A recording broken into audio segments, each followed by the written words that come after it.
Everyone, welcome and welcome back to sketch school of art and creativity. I hope you are doing well. आज की video में हम solve करने वाले हैं यूसीट की 2024 का सीन मेकिंग वाला क्वेश्चन।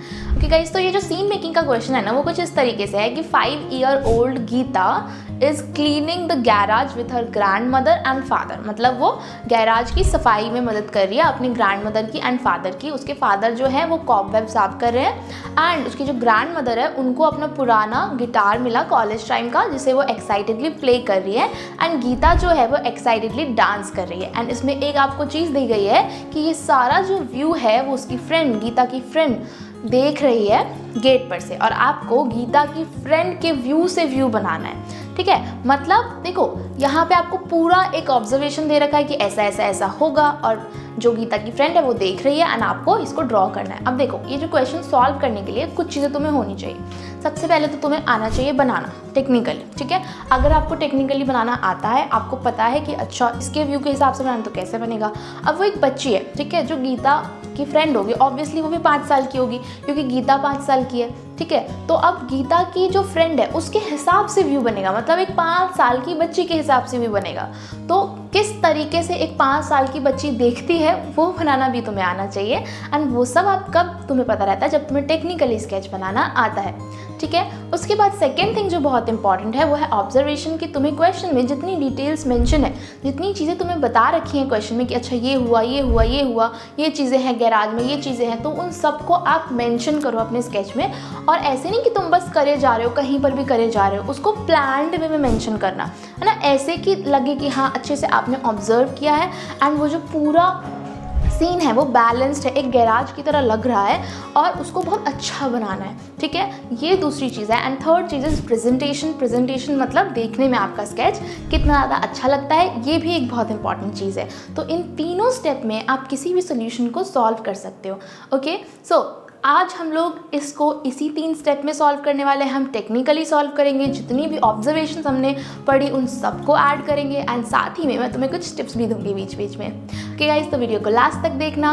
ओके, तो फटाफट से सबसे पहले मैं यहाँ पे बॉर्डर बना रही हूँ। बॉर्डर बनाने से क्या होता है ना कि आपके स्केच को फ्रेमिंग मिल जाती है। तो अगर आप बॉर्डर बनाते हो तो आपके स्केच को प्रॉपर फ्रेमिंग मिल जाती है। ठीक है, उसके बाद हम हॉराइजन लाइन, वैनिशिंग पॉइंट और फ्रंट वॉल ऐड करेंगे। देखो, फ्रंट वॉल को ऐड करना बहुत ज़रूरी है क्वेश्चन के अकॉर्डिंग, क्योंकि एक इंडोर स्केच है तो हम यहाँ पे फ्रंट वॉल ऐड करेंगे, हॉराइजन लाइन और वैनिशिंग पॉइंट। अब देखो, जो फ्रंट वॉल है ना उसे कितना बड़ा रखना है या कितना छोटा रखना है, ये बहुत इंपॉर्टेंट स्टेप है आपके स्केच का, क्योंकि फ्रंट वॉल ही डिसाइड करेगा कि जो रूम है वो कितना बड़ा या कितना छोटा होने वाला है। सो उसको आपको बहुत ज़्यादा बड़ा भी नहीं बनाना है, बहुत ज़्यादा छोटा भी नहीं बनाना है। ठीक है, बहुत ज़्यादा पीछे भी नहीं बनाना है, बहुत ज़्यादा आगे भी नहीं बनाना है। और horizon line is also very very very important. जो फ्रंट वॉल है और जो हॉराइजन लाइन है, हमें लगता है कि वो तो एक सिंपल सा स्टेप है, ईजी ही है, लेकिन अगर आपने उस स्टेप में गलती कर दी तो आपका स्केच बिल्कुल भी करेक्ट नहीं बनेगा। क्यों? क्योंकि हॉराइजन लाइन क्वेश्चन में ऐसा लिखा हुआ है कि एक छोटी बच्ची जो है इस पूरे सीन को ऑब्जर्व कर रही है। ठीक है, तो हमें हॉराइजन लाइन को उसी हिसाब से बनाना है। अगर एक छोटी बच्ची इस पूरे सीन को ऑब्जर्व कर रही है तो हम एक एडल्ट के हिसाब से हॉराइजन लाइन नहीं बना सकते हैं, हमें एक छोटी बच्ची के हिसाब से ही बनाना पड़ेगा। ठीक है, तो मतलब एक एडल्ट से हाफ लाइन पे आप बनाओगे हॉराइजन लाइन।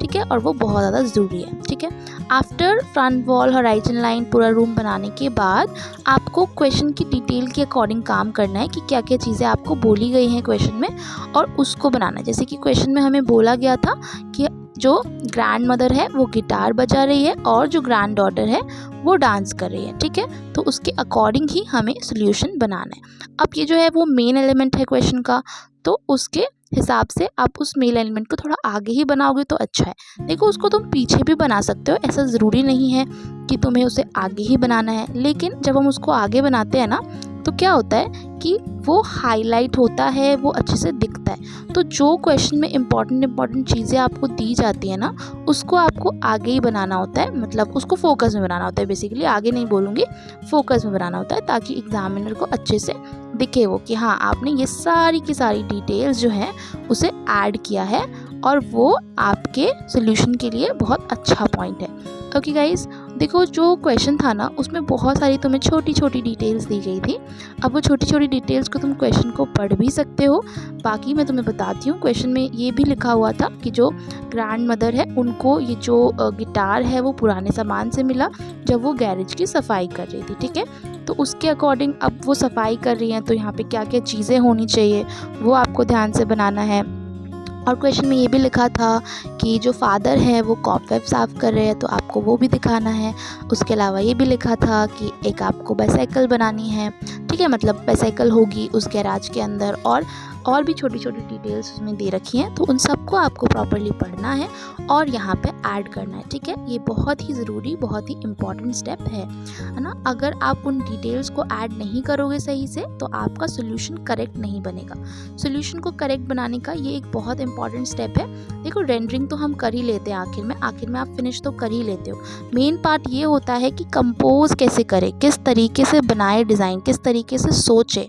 ठीक है, तो अब देखो यहाँ पे ना ज़्यादा सोचने की बात नहीं है, जो डिटेल्स दे रखी है ना उसको ऐड करो और जो गैराज के अकॉर्डिंग तुम्हें लगता है कि डिटेल्स होनी चाहिए उसे ऐड करो। ठीक है, कुछ डिटेल्स तो तुम्हें दे ही रखी है क्वेश्चन में, लेकिन जो नहीं दे रखी है उसको कैसे ऐड करें। जैसे गैराज है, ठीक है, अब गैराज में साइकिल बनाया हमने क्योंकि क्वेश्चन में लिखा था ना। अब उसके अलावा और क्या चीज़ें हो सकती हैं, कार हो सकता है या फिर गैराज में जो और चीज़ें जो भी रखी जाती हैं जो तुम्हें पता हो, जो तुम्हें नॉलेज हो, उसको आप ऐड करोगे तो आपको एक गैराज का सीन बनाना है प्रॉपर। तो अगर क्वेश्चन में वो चीज़ें नहीं भी लिखी हुई हैं बट एक गैराज के लिए वो इम्पॉर्टेंट है तो आपको वो बनाना है। ठीक है, क्वेश्चन में ये भी लिखा था कि एक बहुत बड़ा सा गैराज है तो आप छोटा नहीं बनाओगे, प्रॉपर बड़ा गैराज बनाओगे।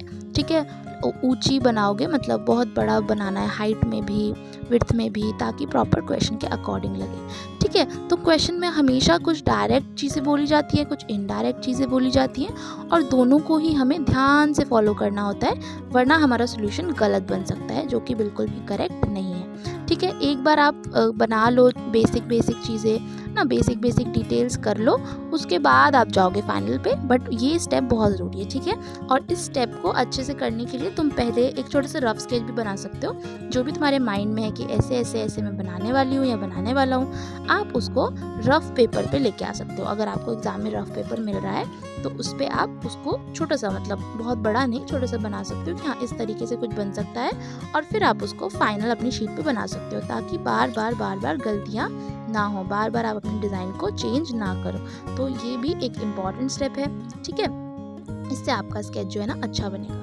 अब देखो ये जितनी भी चीज़ें हम बना रहे हैं ना, इसको बनाने के समय टेक्निकल एरर बिल्कुल भी नहीं करना है। अब टेक्निकल एरर का मतलब क्या है, टेक्निकल एरर से यहाँ पे क्या मैं कहना चाहती हूँ, देखो टेक्निकल जब भी हम 1 पॉइंट में बनाते हैं या फिर पर्सपेक्टिव में स्केच बनाते हैं ना, तो उसका पर्पस यही है कि जैसा हम रियल में देखते हैं, जिस व्यू को हम रियल में देखते हैं उसे हम पेपर पे लेके आएंगे। तो टेक्निकल एरर में पहली चीज़ तो ये होगी कि जितनी भी लाइंस है, जो भी लाइंस है ना, उन सबको हम वैनिशिंग पॉइंट पे ही लेके जाएंगे। ठीक है, और वो लाइंस कहीं नहीं जाएंगे। दूसरी चीज़ है कि जितनी भी ऑब्जेक्ट्स आप बना रहे हो, ह्यूमन फिगर्स बना रहे हो, ऑब्जेक्ट बना रहे हो या कुछ और बना रहे हो, उन सब का स्केल एकदम करेक्ट होना चाहिए। ठीक है, उसका स्केल का मतलब क्या है कि उसकी हाइट क्या होगी, उसकी हाइट क्या होनी चाहिए। ठीक है, उस ह्यूमन फिगर के अकॉर्डिंग कार की हाइट क्या होगी, कबर्ड की हाइट क्या होगी, या फिर एक छोटे बच्चे की हाइट क्या होगी, वो सब आपको ध्यान रखना है। स्केल एकदम भी गलत नहीं होना चाहिए एंड कॉम्पोजिशन भी अच्छा होना चाहिए। कॉम्पोजिशन मतलब कि ऐसा नहीं है कि आपने कहीं भी कुछ भी बना दिया है। तो गैराज है, उसकी एक फ्रेमिंग होनी चाहिए कि यहाँ पे ये चीज़ है, यहाँ पे ये चीज़ है, और वो देखने में अच्छा लगे। वो कॉम्पोजिशन जो है वो देखने में अच्छा लगे, तभी जो हमारा स्केच है ना वो अच्छा लगता है। देखो अगर तुम अभी देख रहे हो वीडियो, तो आप साथ साथ में इसको बनाने का कोशिश करो, देखो कि कैसे टेक्निकली चीज़ें बनती है।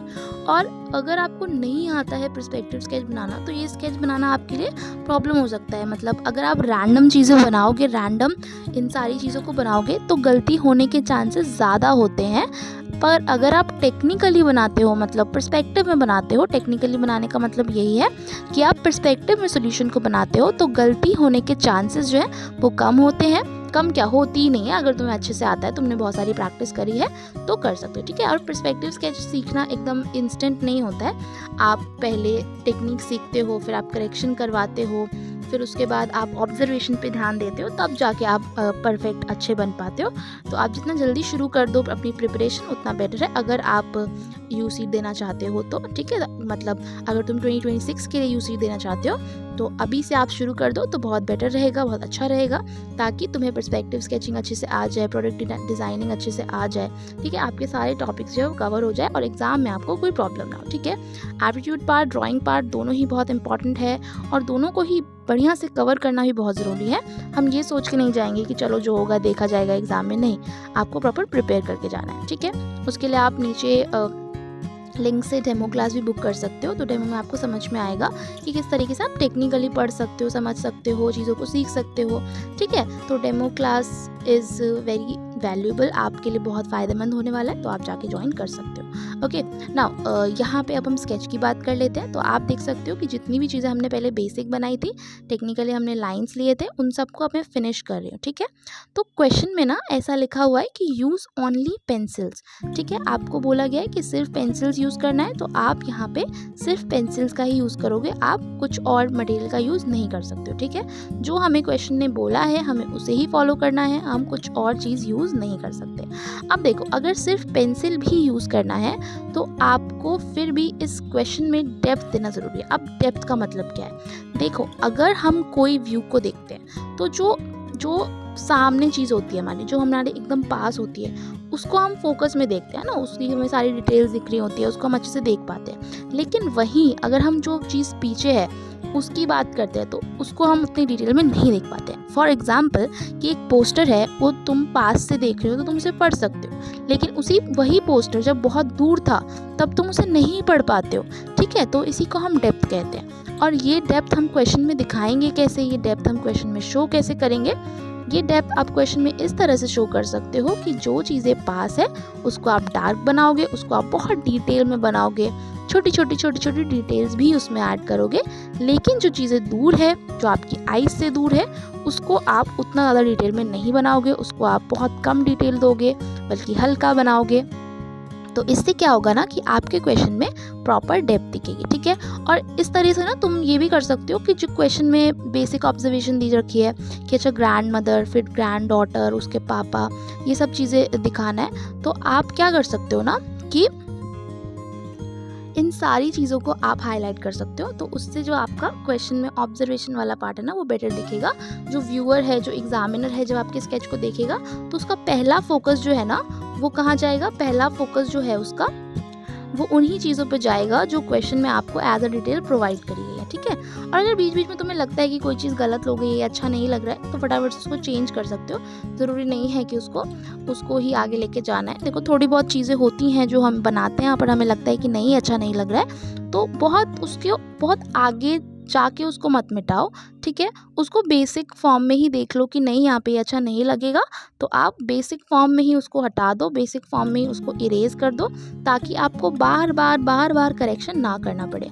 अपने स्केच के कॉम्पोजिशन को समझना बहुत ज़रूरी है, वो भी बेसिक लेवल पे, ठीक है। बेसिक लेवल पे अगर आप कॉम्पोजिशन को समझ लेते हो तो ईजीली आप अपने स्केच को फिनिश कर सकते हो, ठीक है। लेकिन जब फिनिशिंग लेवल पे आपको लगता है ना कि नहीं, ये गलत हो गया है, ये करेक्शन हो गया है, तो फिर वो ठीक नहीं है, ठीक है। अगर फिनिशिंग लेवल पे तुम्हें लगता है कि ये गलत है, तो फिर उसको करेक्ट करना बहुत मुश्किल हो जाता है। इसीलिए जितना आप बेसिक लेवल पे उसको ठीक कर लो, उतना ज़्यादा वो अच्छा रहता है, उतना ज़्यादा वो बेटर रहता है, ठीक है। तो कोशिश करो ज़्यादा से ज़्यादा ड्रॉ करने की, प्रैक्टिस करने की, और ये समझने की कि स्केच को कैसे हम इजीली कंप्लीट कर सकते हैं, कैसे हम अच्छा कॉम्पोजिशन बना सकते हैं, कोई इंडोर स्केच या फिर कोई आउटडोर स्केच बना सकते हैं, जिससे कि आपको प्रैक्टिस हो जाए और एग्ज़ाम में आप बहुत बढ़िया स्केच बना पाओ, ठीक है। तो ऐसा नहीं होता है कि 1 या 2 स्केच प्रैक्टिस करने से आप बहुत अच्छा बना लोगे, नहीं। आपको कोशिश करनी है कि आप प्रॉपर पहले सीखो और थोड़े दिन पे प्रैक्टिस करते रहो। मतलब रोज़ तो तुम पर्सपेक्टिव स्केच चलो नहीं भी बनाते हो, तो हर 3 दिन पे आप एक पर्सपेक्टिव स्केच बना रहे हो, ताकि आपको आदत हो जाए, ठीक है। तुम्हें बहुत सारे स्केचेस बनाना आ जाए और साथ में तुम्हें ये समझ में आ जाए कि किस तरीके से कॉम्पोजिशन करते हैं। तो जितना तुम नए स्केचेस बनाते हो ना, उतना आपको नई नई चीज़ें सीखने के लिए मिलती है, तुम्हें नई नई चीज़ें समझने के लिए मिलती हैं और आपका स्केच और बेटर हो जाता है, जो कि बहुत ही ज़्यादा इंपॉर्टेंट है एग्ज़ाम पॉइंट ऑफ व्यू से।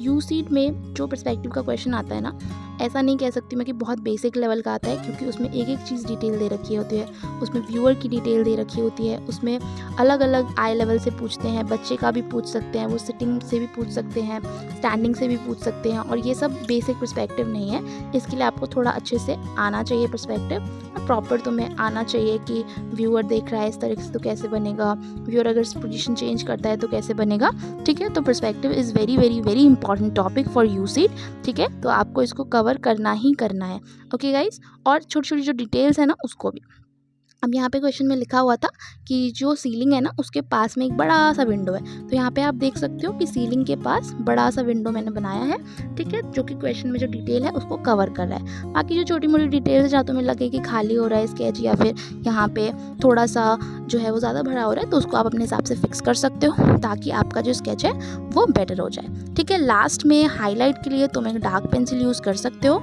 चाहे तो सिर्फ मैकेनिकल पेंसिल से फिनिश करो, उसमें कोई प्रॉब्लम नहीं है, लेकिन आप एक डार्क पेंसिल से जब हाईलाइट देते हो तो जो चीज़ें इंपॉर्टेंट है वो हाईलाइट हो जाती है और उससे ऑब्जर्वेशन अच्छा दिखता है, मैंने पहले भी बताया था फिर से, ठीक है। अभी उसके लिए तुम ग्रेफाइट पेंसिल यूज़ कर सकते हो, 2B पेंसिल यूज़ कर सकते हो, या फिर चारकोल पेंसिल भी यूज़ कर सकते हो, इट्स अप टू यू, क्योंकि क्वेश्चन में लिखा है कि आप पेंसिल यूज़ कर सकते हो, अब तुम कोई भी पेंसिल यूज़ करो, कोई दिक्कत नहीं है, थोड़ा बहुत रेंडरिंग के लिए कर सकते हो डार्क पेंसिल यूज़, ठीक है, उसमें कोई प्रॉब्लम नहीं है, ओके। लेकिन ये ध्यान रखना कि कोई पेन यूज़ नहीं करना है, कोई हाइलाइटर यूज़ नहीं करना है, कोई कलर यूज़ नहीं करना है, क्योंकि उसमें लिखा है यूज़ ओनली पेंसिल, ठीक है। तो आपको सिर्फ पेंसिल यूज़ करना है। देखो जब भी मैं पर्सपेक्टिव स्केच बनाता हूँ 3 चीज़ें होती हैं, टेक्निक, ऑब्जर्वेशन एंड प्रेजेंटेशन। अगर आखिर में प्रेजेंटेशन अच्छा नहीं होगा तो कोई भी पर्सन आपके स्केच को देखेगा तो बहुत देर तक कब देखेगा, जब तुम्हारा स्केच अच्छा होगा तभी तो वो तुम्हारे स्केच पे ध्यान देगा, देखेगा कि क्या बनाया है, क्या डिटेल्स ऐड करी हैं, क्या अच्छी चीज़ बनाई है, तो वो सब प्रेजेंटेशन पे ही डिपेंड करता है। तो प्रेजेंटेशन ऐसा नहीं कहूँगी मैं इंपॉर्टेंट नहीं है, बहुत इंपॉर्टेंट है। जितना इंपॉर्टेंट टेक्निक है, ऑब्जर्वेशन है, उतना ही इंपॉर्टेंट प्रेजेंटेशन भी है। तो आपके स्केच में प्रेजेंटेशन अच्छी होनी ही होनी चाहिए, और ये सब कब होगा, जब तुम प्रैक्टिस करोगे, सीखोगे, करेक्शन करवाओगे, और साथ साथ में क्वेश्चंस को भी प्रैक्टिस करोगे, मतलब डिफरेंट टाइप के क्वेश्चन को ट्राई करोगे, समझोगे और ज़्यादा से ज़्यादा सीखोगे, ठीक है। तो यहाँ पे आप देख सकते हो इस तरीके से आप अपने स्केच को फिनिश कर सकते हो। ये हमारा फाइनल स्केच है, और जो भी तुम बनाओ, जो नीचे नंबर दिया गया है वहाँ पे आप हमें सेंड कर सकते हो। ओके गाइस, सो ये स्केच हमने बनाया, आई होप कि तुम सबने साथ साथ में बनाया होगा।